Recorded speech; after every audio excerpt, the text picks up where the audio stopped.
ఇంకా పెళ్లిలో లాస్ట్ ఘటన ఇదే. రిసెప్షన్ రోజు అయితే ఏ వీడియోస్ తీయలేదు, ఎందుకంటే అది నార్మల్గా ఫొటోస్ దిగడం అదే ఉంటాయి కదా, ఏమంతా ఫార్మాలిటీస్ ఉన్నాయని తీయలేదు. ఇంకా రిసెప్షన్ అయిపోయాక చిన్నిందులు ఉంటాయి. ఇంకా మార్నింగే డింపుని అరవింద్ని తీసుకొని పటాన్చెరు ఎల్లమ్మ తల్లి ఉంటుంది కదా, అక్కడ బోనాలు ఎక్కించి యాటను కోసుకొని తీసుకొచ్చిరనమాట. నేను వెళ్ళలేదు, ఎందుకంటే నాకు అప్పటికే ఫుల్ టైర్డ్గా ఉండే, అసలు చాతనైతే ఇంక వెళ్ళలేదు. అందుకే ఫేస్ అంతా డల్ ఉంది. ఇంకా వచ్చినాక పెళ్లి బట్టల మీదే కంకణాలు ఇప్పుతారనమాట. కానీ డింపు శారీ చేంజ్ చేసుకుంది తెలియకుండా.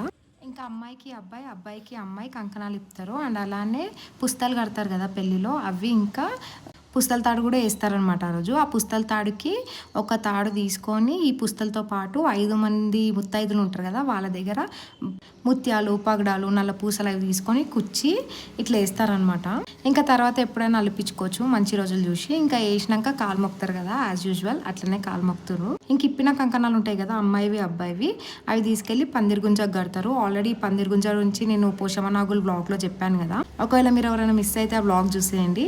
ఇంకా తర్వాత మమ్మీ డాడీ కూడా కంకణాలు ఇప్పుకున్నారు, ఎందుకంటే పెళ్లికి సంబంధించిన కంకణాలు అన్నీ ఈరోజే ఇప్పాలన్నమాట. ఇంకా తర్వాత అట్లు పోస్తారు. అట్లతో పాటు చక్కెర వేసి పందిరి గుంజ దగ్గర ఒకటి, ఇంకా మూడు గుంజల దగ్గర పెట్టి పందిరి గుంజని కదిలిస్తారనమాట.